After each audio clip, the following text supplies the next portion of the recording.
என்ன செய்ய போகிறோன்னு பார்த்தீங்கன்னா, வெஜிடபிள் பிரியாணி. அதுக்கு என்னென்ன பொருள் தேவைப்படும்னு செய்கிறேன். பட்டை, சோம்பு, கிராம்பு அதெல்லாம். அதுக்கப்புறம் பார்த்தீங்கன்னா கேரட்டு, அப்புறம் பீன்ஸு, அப்புறம் பச்சை மிளகா, பூண்டு, இஞ்சி, அப்புறம் கொத்தமல்லி, கருவேப்பிலை. அதுக்கப்புறம் இந்த சைடு வந்துடுங்க. இங்கே பார்த்தீங்கன்னா தக்காளி. ஃப்ரெண்ட்ஸ், இப்போ எண்ணெய் சூடாயிடுச்சு. கடுகு, உளுத்தம்பருப்புலாம் போட்டுக்கலாம் ஃப்ரெண்ட்ஸ். அது கொஞ்சம் வெடித்து வரட்டும். இப்போ வந்து கடுகு நல்லா வெடிச்சிட்டு வந்துட்டுருக்கு. இதோட நம்ம வந்து பட்டை, சோம்பு, கிராம்பெல்லாம் போட்டுக்கலாம்.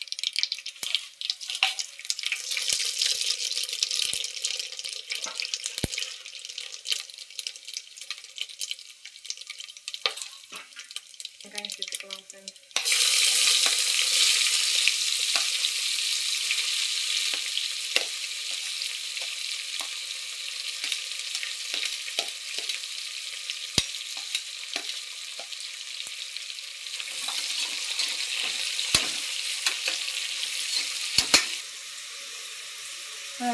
வெங்காயம் வேகிற அளவு வந்து கல்லுப்பு கொஞ்சமாக சேர்த்துக்கலாம் ஃப்ரெண்ட்ஸ்.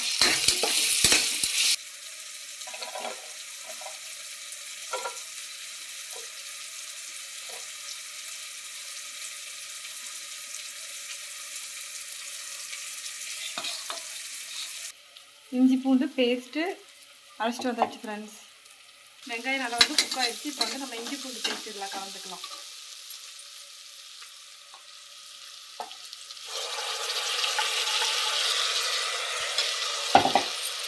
இது பச்சை வாசனை போகிற வரைக்கும் நல்லா வதக்கிக்கலாம்.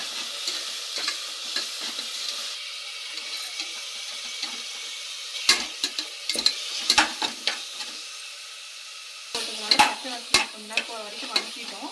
இப்போ நம்ம என்ன பண்ணணும்னு பார்த்தா தக்காளி சேர்த்துக்கலாம்.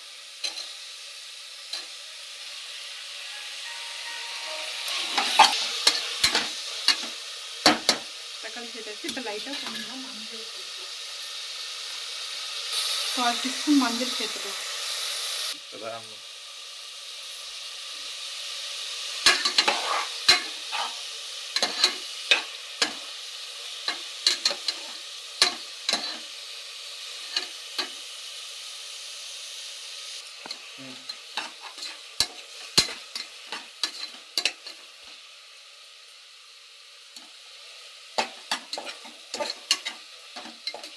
தக்காளி நல்லா குக் ஆகிட்டு வருது. நான் நினச்ச மாதிரி நல்லா வந்துட்டுருக்கு ஃப்ரெண்ட்ஸ். வந்து தக்காளி நல்லா குக் ஆகிடுச்சு. வந்து நம்ம கேரட் பீன்ஸை சேர்த்துக்கலாம்.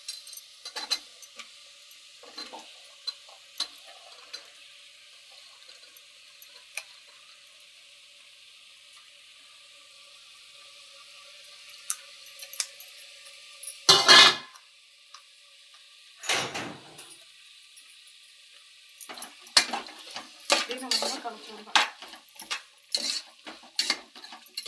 அப்படியே இதோட வந்து நம்ம உருளைக்கிழங்கும் சேர்த்துக்கலாம்.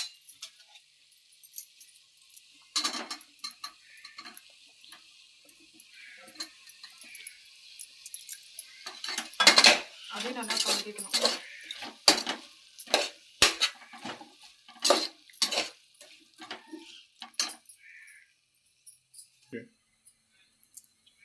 பட்டாணி நான் ஊற வச்சுருக்கேன். இப்போ அதை கழுவி கூட அதையும் நம்ம சேர்த்துக்கலாம். பட்டாணி கழுவிட்டு வச்சு இப்போ அதையும் அதை கூட சேர்த்துக்கலாம்.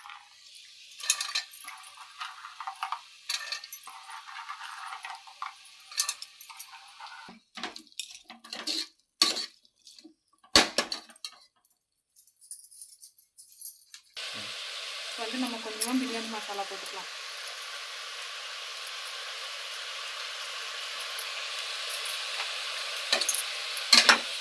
அப்படியே கலந்துக்கலாம்.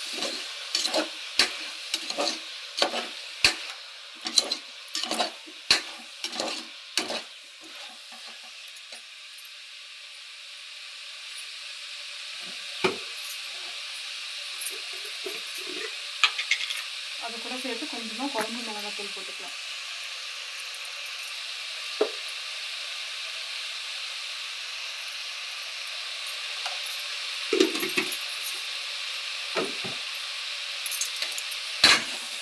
அது நல்லா வதக்கிக்கலாம்.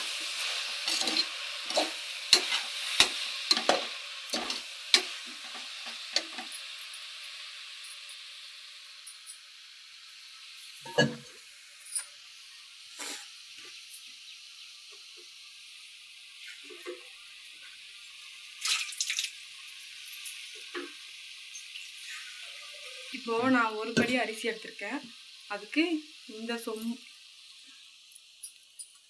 சொம்பில் 2 கப் தண்ணி ஊற்றினா கரெக்டாக இருக்கும்.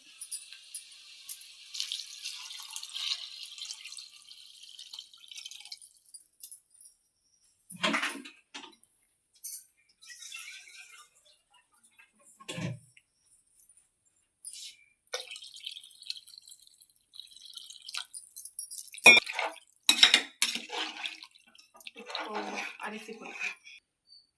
இப்போ நான் அரிசி கழுவிட்டு வந்துட்டு இப்போ நம்ம குக்கரில் அரிசி சேர்த்துக்கலாம்.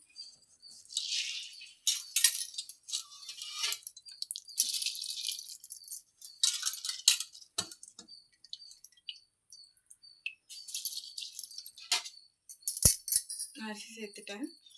நல்லா கலச்சி விட்டுறலாம்.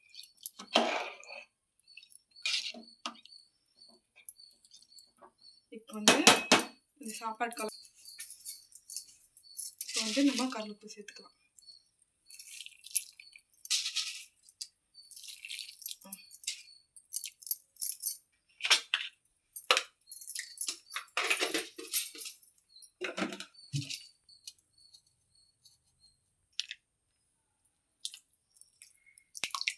போதும். இப்போ நல்லா கலச்சிக்கலாம்.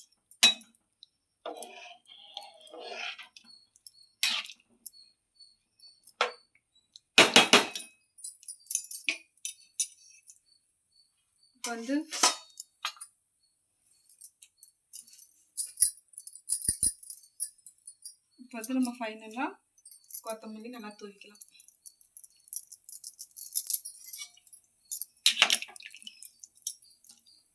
இப்போ நல்லா கலச்சிட்டு ஒரு 2 விசில் விட்டால் பிரியாணி, வெஜிடபிள் பிரியாணி ரெடி. இப்போ நம்ம குக்கர் மூடிக்கலாம். மூடிட்டு விசில் போட்டுட்டு ஒரு 2 விசில் விட்டு எடுத்தால் பிரியாணி ரெடி. பிரியாணி ரெடி ஆயிடுச்சு. நான் நினச்சதை விட பிரியாணி ரொம்ப சூப்பராக ரெடி ஆயிடுச்சு.